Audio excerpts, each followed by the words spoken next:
චෙස්පිටයි සුබ දැසනක් කරුණාවන්ත වචන පුජ්‍යලෙකුගේ ජීවිතයට ආදරය, කරුණාව, දයාව වගේම බලාපොරොත්තු එකතු කරනවා.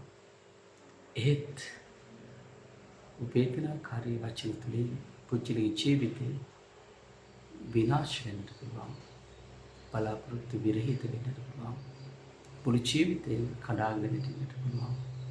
ඒ නිසා වචන කතා කරන විට ඒ පිළිබඳව ගොඩාක් පරිස්සම් වන්නට වග බලා ගන්න. ඔහුගේ වචන වලට හැකියාව තිබෙනවා පුජ්‍යලෙකු ජීවත් කරවන්නට වගේම පුජ්‍යලෙකුගේ ජීවිතේ මරා දමන්නට. මේ පිළිබඳව සුළු මොහොතක් සිතා බලන්න.